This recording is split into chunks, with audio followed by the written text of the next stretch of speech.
वसुदेवसुतं देवं कंसचाणूरमर्दनं देवकी परमानंदम कृष्णम वंदे जगद्गुरुम। आप सभी को जन्माष्टमी की बहुत बहुत शुभकामना। और आज एक विशेष विषय के साथ यहाँ उपस्थित हुआ हूँ।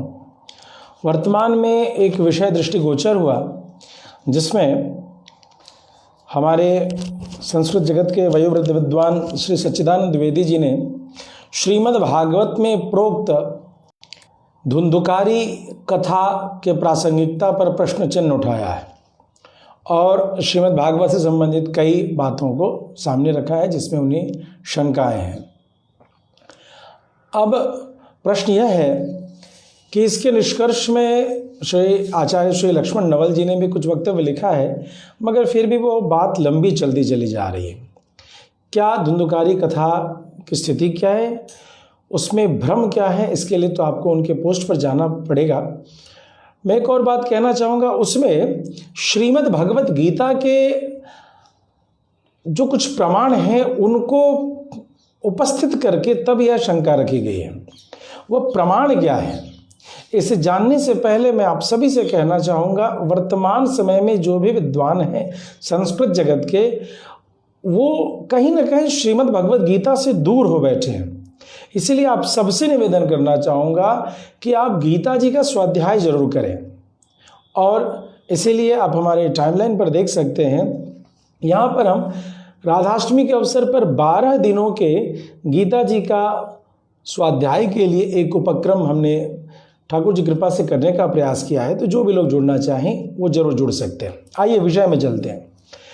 श्री सच्चिदानंद जी ने जो शंका उठाई है वह शंका उठाई है प्रथम अध्याय के 42वें और 43वें श्लोक के ऊपर, जहां अर्जुन कह रहे हैं, शंकरो नरकायैव कुलग्नानां कुलस्य च पतन्ति पितरो येषां लुप्त पिंडोदक क्रियाः दोषैरेतैः कुलग्नानां वर्णसंकरकारकैः उत्साद्यन्ते जातिधर्माः कुलधर्माश्च शाश्वताः।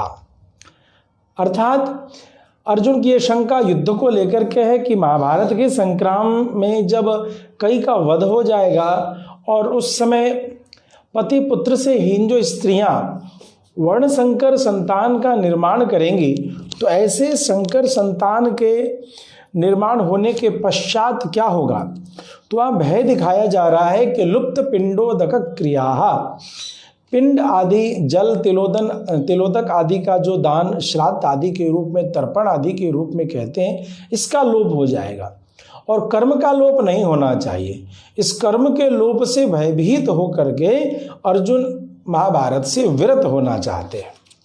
अब रही बात कि शंका यहाँ यह उठाई गई है कि गीता जी में भगवान ने इस बात की चर्चा नहीं की है कहीं। ऐसी शंका उठाई गई है कि अर्जुन, बहुत सारी बातें की गई हैं, कई योग की चर्चा व्याख्या की गई, लेकिन भगवान ने इस शंका का निराकरण नहीं किया है। ऐसा सच्चिदानंद जी कहते हैं कि जहाँ पर मरने के पश्चात, महाभारत के पश्चात जब वर्णसंकर उपस्थित होंगे तो उनको जब तिलोदक की प्राप्ति नहीं होगी, उनको श्राद्ध पिंड की प्राप्ति नहीं होगी, तो उनके उद्धार को लेकर के, उनकी सद्गति को लेकर के जो शंका उपस्थित की गई है उसका निराकरण भगवान ने गीता जी में कहीं नहीं किया। ऐसा श्री सच्चिदानंद जी का मत है।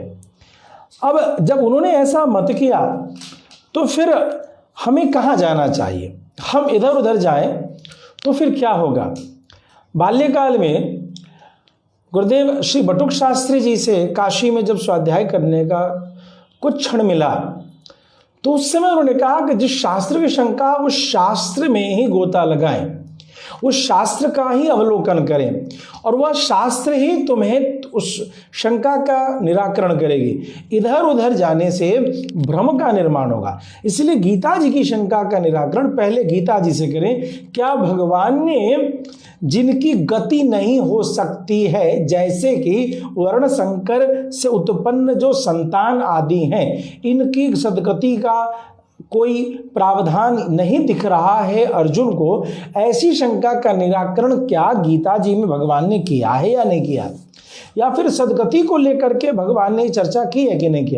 तो श्री सच्चिदानंद जी ने तो ऐसा कहा कि कहीं पर ऐसा दिखता नहीं है, मगर मैंने जब स्वाध्याय किया और अनुसंधान किया तो मुझे भगवान कई जगह दिख रहे हैं और बहुत दूर नहीं दिख रहे हैं। जब हम जाते हैं दूसरे अध्याय के 32वें श्लोक में, 32वें श्लोक में जब हम जाते हैं तो वहां पर हमें क्या देखने को मिलता है? कई श्लोक हैं दूसरे अध्याय के। मैं सभी पाठकों से निवेदन करना चाहूंगा गीता जी के ग्रंथ को सामने रखें और इस बात को समझें कि शास्त्रों का अनुशीलन, अध्ययन, अनुकरण करना कितना आवश्यक है। शंका है पूरी गीता जी में कहीं लिखा है क्या? और मैं दूसरे अध्याय से कितने मंत्र आपको दे रहा हूं जिसका तात्पर्य भगवान के इस आशय से है कि किसी भी प्रकार की अवस्था में यदि ऐसा कुछ होता है तो चिंता नहीं करना, सद्गति की प्राप्ति होगी। 32वें मंत्र में भगवान कहते हैं यदृच्छया चोपपन्नम स्वर्ग द्वारम अपावृतम सुखिना क्षत्रिया पार्थ लभन्ते युद्धम ईदृशम। अर्थात भगवान कहते हैं कि यह जो क्षत्रिय धर्म, क्षात्र धर्म है अर्जुन तुम्हें उपस्थित हुआ है, बिना यदृच्छया स्वतः प्राप्त है। यह क्या है? यह क्षत्रिय धर्म जो तुम कर रहे हो वर्णाश्रम व्यवस्था के अनुकरण करते हुए, यह स्वतः ही स्वर्ग के द्वार को अपावृतम खोलेगा, यानी यह शंका नहीं है। सुखिना क्षत्रिया पार्थ लभन्ते युद्ध मित्रजम, यह क्षत्रियों के लिए तो युद्ध ही प्रबल मार्ग बताया गया है। अर्थात जिस तरीके एकम सद विप्रा बहुधा वदंती, ध्यान देंगे, एक सत्य है विप्रों के द्वारा, वेद पाठी विद्वानों के द्वारा कई भाग उसके बताए गए कई प्रकार से। ठीक इसी प्रकार से धर्म तो कई हैं, लेकिन जब धर्मशंका की उपस्थिति हो तो प्रधान धर्म का ही अनुशीलन करना चाहिए। और क्षत्रियों के लिए प्रधान धर्म जो है वह क्या है? वह क्षात्र धर्म है, जिसके प्रति भगवान निशंक करके कहते हैं कि मरणोपरांत तुम्हें सद्गति मिलेगी यदि तुम क्षात्र धर्म का अनुकरण करते हुए वीर गति की प्राप्ति करते हो। तो चूंकि यह भगवत वाणी है, यह वेदवाणी होने से यह स्वतः प्रमाण सिद्ध हो जाती है कि ऐसी स्थिति में यदि तिलोदक आदि की प्राप्ति उस पितृ को, उस पितर को प्राप्त नहीं हो पाती है किसी कारण से, तो भगवान की वाणी के कारण, श्रीमुख से निश्रित वाणी के कारण उसे स्वतः स्वर्गलोक की प्राप्ति हो जाएगी। अब रही बात पीछे जो वंशज हैं, उन वंशजों का यह अपना कर्तव्य है कि वह उस अवसर पर तिलोदक आदि कर्म को करें। यह कर्तव्य उनके संतति का है, न कि उस जीवात्मा का जिसने वीर गति की प्राप्ति की है। वीर गति को प्राप्त करने वाला जीवात्मा, क्षात्र धर्म का अनुकरण करने वाला जीवात्मा स्वतः ही स्वर्ग द्वार की प्राप्ति करता है। भगवान इसमें शंका को दूर करते हुए उद्घोषित करते हैं। आगे देखते हैं भगवान अगले श्लोक में क्या कहते हैं। कहते हैं भगवान 40वें श्लोक में, ध्यान देंगे गीता जी के दूसरे अध्याय के 40वां श्लोक, दूसरा प्रमाण कि भगवान गति की स्थिति को विश्वस्त कैसे कर रहे हैं। मरने वाले की तिलोदक किसकी करते हैं आप? जो मर जाता है उसकी शंका, उसकी अर्जुन को अपने मरने के बाद की शंका है, कर्ता की शंका नहीं कि कौन करेगा। शंका यह है कि मेरा जो वर्णशंकर संतान इन मरे हुए का होगा तो उनकी सद्गति होगी या नहीं। इस शंका के निराकरण करने के लिए भगवान क्या क्या कहते हैं। 40वां श्लोक ध्यान देंगे। नेहाभिक्रम नाशोस्ति प्रत्यवायो न विद्यते स्वल्पमप्यस्य धर्मस्य त्रायते महतो भयात्। न ये अभिक्रम नाशोस्ति, अर्थात वर्णाश्रम व्यवस्था के अनुसार यदि कोई जीव अपने कर्म को करता हुआ बीच में ही उसका कर्म या संकल्प अधूरा रह जाए तो प्रत्यवायो न विद्यते, अर्थात इस कर्म के प्रारंभ करने की तो अवस्था नहीं होती है। और कहते हैं कि इस जो प्रारंभ हो गया है बीच में रुक जाए तो ऐसा नहीं कह सकते कि शुरू किया और समाप्त नहीं हुआ, ऐसा नहीं कह सकते। न प्रत्यवायो न विद्यते, यह अपने वर्णाश्रम व्यवस्था के होने के कारण भगवान स्वयं स्वीकार करते हैं कि वह कर्म अधूरा रहे चाहे पूर्ण रहे, किसी भी अवस्था में रहे।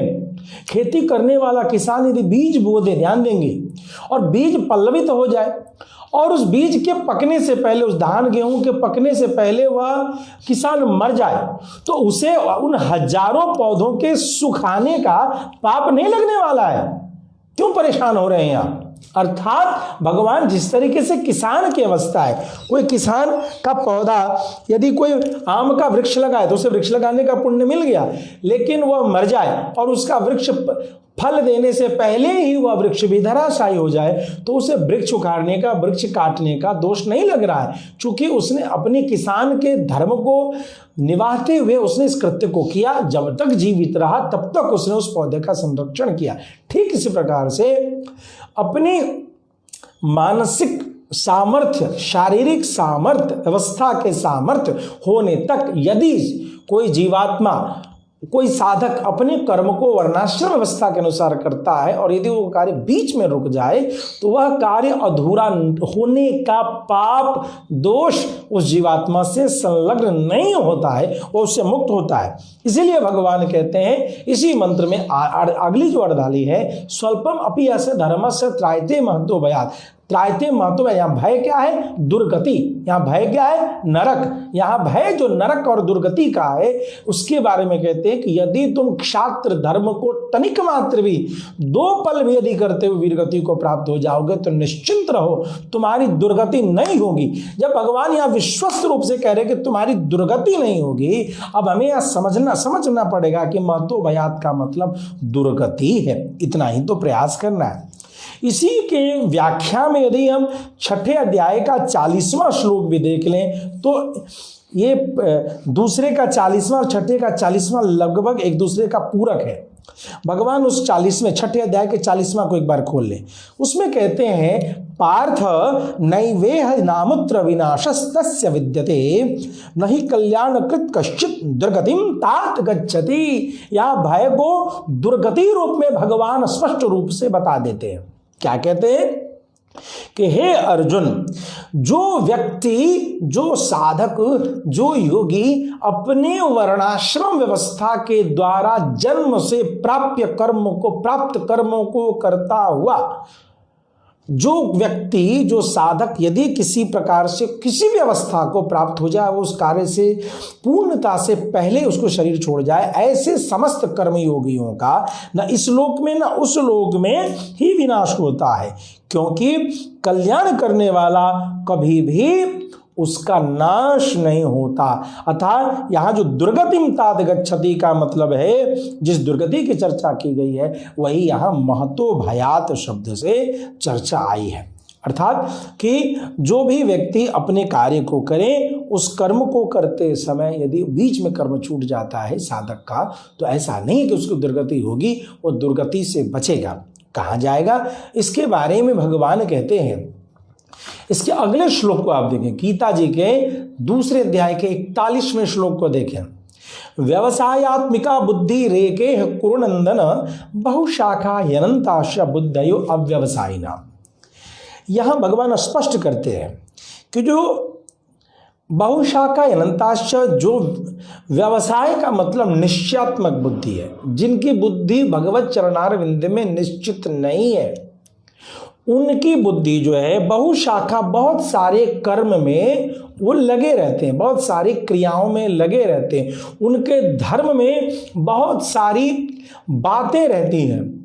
लेकिन जिनकी बुद्धि एक हो जाए, व्यवसायत्मिका बुद्धि क्या है, तो रामानुज स्वामी जी कहते हैं, भाष्यकार यहाँ टिप्पणी करते हैं, एकस्मै मोक्ष फलाय ही मुमुक्षु सर्वाणि कर्माणि विधीयन्ते। मुमुक्षु जो होता है वह अपने समस्त कर्म को मात्र इसलिए करता है, उस कर्म की पूर्ति अपूर्ति के लिए नहीं, इस संसार के सांसारिक व्यवहार के पूर्ति अपूर्ति के लिए नहीं, वह मात्र मोक्ष की प्राप्ति के लिए उस कर्म को करता है।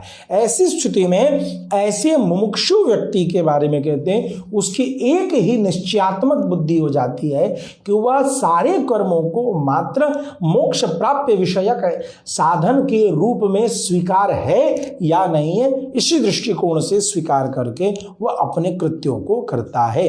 और सांसारिक सकाम कर्मों का त्याग करके शास्त्रानुसार उपदिष्ट कर्मों को विपरीत प्रतिकूल अवस्थाओं में भी होता हुआ करता है। भले उसमें हानि हो, लाभ हो, भय हो, निर्भयता हो, किसी भी अवस्था में हो, वह जय पराजय, हानि लाभ, जस अपजस, इन सब से परे होकर के वह उस कृत्य को करता है।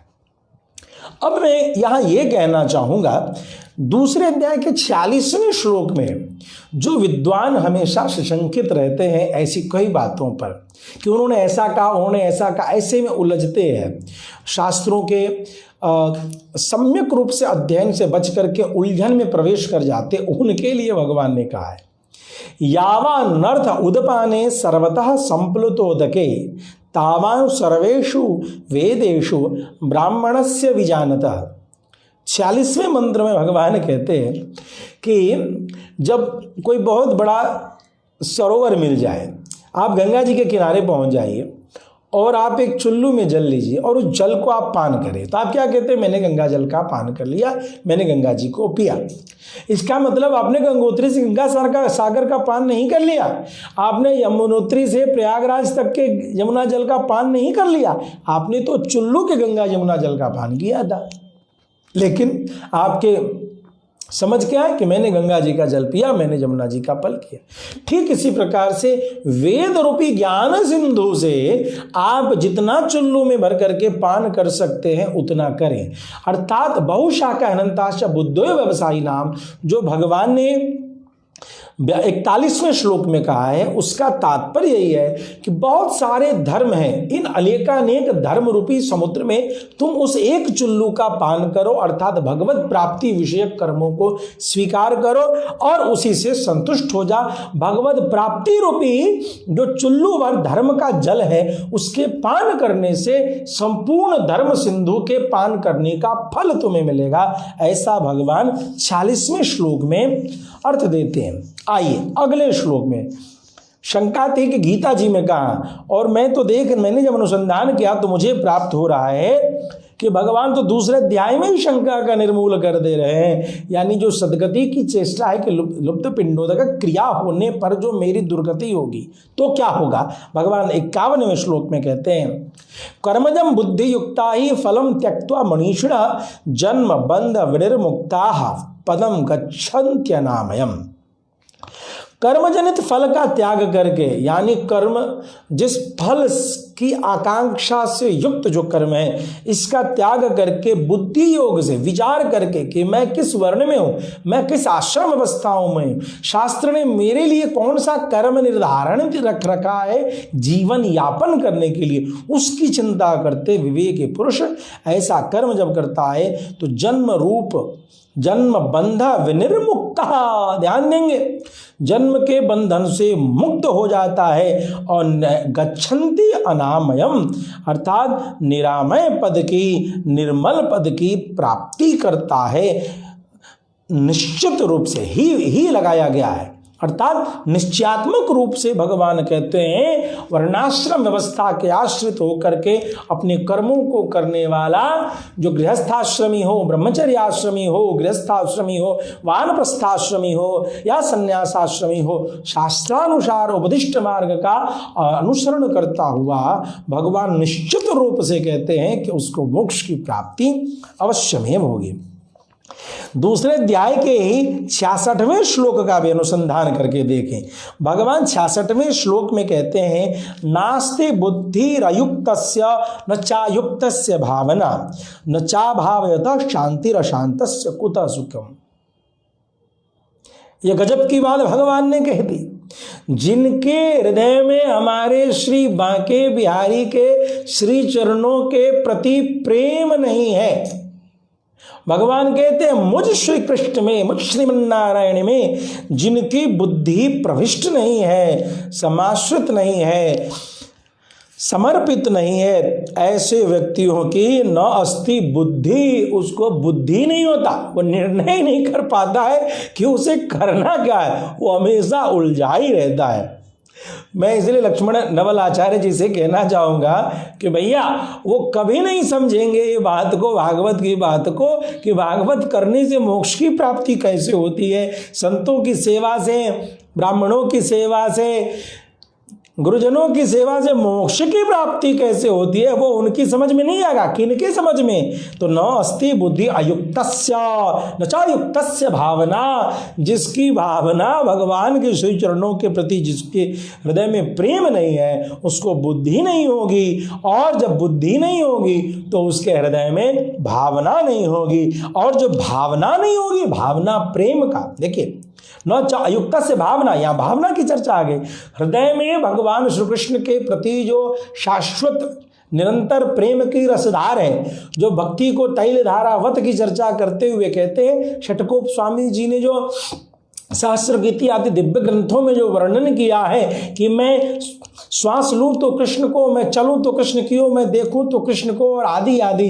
भगवती गोदाम्बा ने तिरुप्पावई में जिस भक्ति की उपासना करते हुए कहा कि ये कान जो झुमके मेरे कान में बोले, तो इसलिए बोले कि मुझे कृष्ण की संगीत के इतर मुझे कुछ सुनना नहीं है। जिन्होंने हर आभूषण में, शरीर के ऊपर धारण करने वाले हर आभूषण में कृष्ण के लिए समर्पण की अवधारणा उपस्थित की है, भोजन में, श्रृंगार में, उपवास में, प्रातः काल में, भय में, संकोच में, पलकों के गिरने में, पलकों के उठने में, इतनी सूक्ष्मता के साथ जिस भगवती गोदाम्बा ने भक्ति की उपासना की चर्चा की है, वह जो भावना है, त्रुटिर युगायते त्वाम पश्चिताम, जो गोपिका गीत में गोपियां कहती हैं, उन भावना के बारे में कहते हैं कि उसकी प्राप्ति बिना बुद्धि के लोगों को नहीं होती है भैया।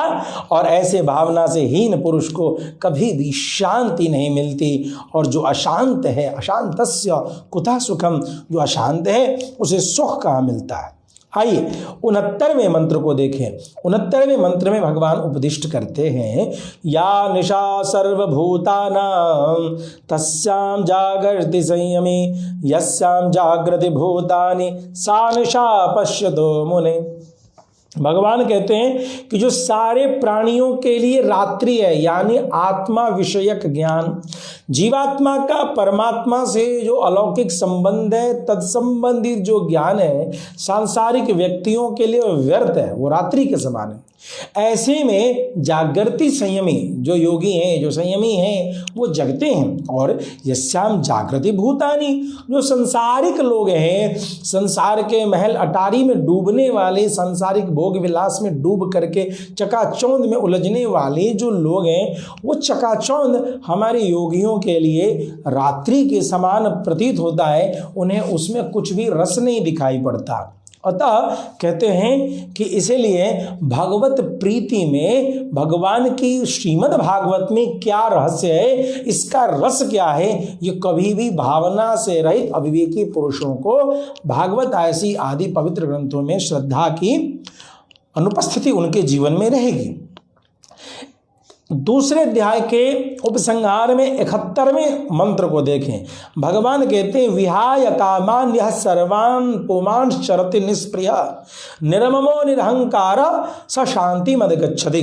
अर्थात जो सभी विषयों को, कामनाओं को, आशाओं को, चेष्टाओं का त्याग करता है और उसमें निष्प्रिय होकर के फल और कर्म इन सब से बिना जुड़े हुए ममता और अभिमान यानी मैंने किया इस भाव का त्याग करता है, या प्रकृति जनित है, वो हो रहा है। जैसे श्वास लेने पर हम ममत्व तो नहीं करते हैं प्रति श्वास में कि मैंने श्वास लिया, मैंने श्वास छोड़ा, ऐसी चिंतन भी नहीं करते। कोई ऐसा नहीं कहता मैंने श्वास तो लिया अभी, ऐसा नहीं कहते हैं लोग। ठीक उसी प्रकार से अन्य इंद्रियों के द्वारा उपजनित जितने भी कर्म हैं, उन समस्त कर्मों से ममत्व का नाश करना और निरहंकार अभिमान, उसके गौरव को स्वीकार करके उस कर्म और कर्म के फल से जो बंधन है उससे त्याग करते हुए जो विचरता है, जो जीवन के कर्मों को करता है, स शांतिम अधिगच्छति, वही शांति की प्राप्ति करता है। और इसी के लिए भक्ति, ज्ञान, वैराग्य, पुष्टि, अलौकिक रूप से भक्ति, ज्ञान, वैराग्य की पुष्टि करने वाली श्रीमद् भागवत कथा उस जीवात्मा के उद्धार के लिए एक प्रशस्त मार्ग होती है। एषा ब्राह्मी स्थिति पार्थ नैनाम प्राप्य विमुह्यति स्थित्वस्यामंत कालेपि ब्रह्म निर्वाण मृच्छति। कैसे भगवान कहते हैं 72वां मंत्र में भगवान ने दूसरे अध्याय का उपसंहार किया है, और इस जगह भगवान विश्राम लेते हुए कहते हैं, हे अर्जुन, यही वो ब्राह्मी स्थिति है, इसको पा करके मनुष्य फिर कदापि भी मोहित नहीं होता। अंत का मोहित का मतलब क्या है? मेरा क्या होगा, विपरीत ज्ञान मोह, उल्टा ज्ञान को ही मोह कहते हैं। सांसारिक कर्मों के आधार पर मोक्ष की चेष्टा करना, ये मोक्ष मिलेगा। सांसारिक कोई भी विधा नायम आत्मा प्रवचन लभ्य न मेधया न बहुधा श्रुतेन, अर्थात भागवत का प्रवचन मोक्ष नहीं दे रहा, यह बात आप कह सकते हैं, उपनिषद कहता है। लेकिन भागवत का प्रवचन उस भक्ति अलौकिकी अर्थात तैल धारावत भक्ति की व्यवस्था बनाए रखने में बहुत ही महती भूमिका निभाती है। श्रीमद् भागवत की कथा यह सत्य है कि लकड़ी में प्रकाश नहीं है, लकड़ी में उष्णता दाहकता की शक्ति नहीं है, ऐसा दिखता है। लेकिन अग्नि के संयोजन से जब वह लकड़ी दहकने लगती है तो उस लकड़ी की लपटों से ऊपर रखे हुए कड़ाह में दूध और चावल पक करके खीर बन जाता है। ठीक इसी प्रकार से एक तर्क आप यह दे सकते हैं कि भागवत जी से सामने गोकर्ण जी के तरीके से तो कोई विमान पर बैठ करके जा नहीं रहा है। ये बात बिल्कुल आप ऐसा कह सकते हैं। यद्यपि श्रीमद् भागवत के प्रांगण में कई ऐसे अद्भुत अलौकिक चमत्कार होते रहते हैं, जो भागवत से जुड़े वो जान रहे हैं, वो अनुभूति अवस्था में इस बातों के लिए हैं, प्रस्तुत है। लेकिन अपने हृदय की बात वो आपसे कहें तो आप मानेंगे नहीं। और ये ऐसी बात है जिसको कि खोल करके वो हनुमान जी के सीना चीर करके कोई दिखाए कैसे। जब तर्क के आधार पर ही आप यह समझने को तैयार हैं तो आप इस तरीके से समझें कि लकड़ी के ऊपर रखा हुआ ज्वाला और उस पर रखी हुई कड़ा में बन रहा है खीर पुए पकवान। तो ये जो पुए पकवान बन रहे हैं इसके लिए अग्नि की आवश्यकता प्रथम दृष्टया है, लेकिन उस अग्नि के लिए भागवत की आवश्यकता है। ठीक इसी प्रकार से जीवात्मा के उद्धार के लिए भक्ति ज्ञान वैराग्य की आवश्यकता है। निर्द्वंद्व नित्य सत्वस्थो इस अवस्था की आवश्यकता है।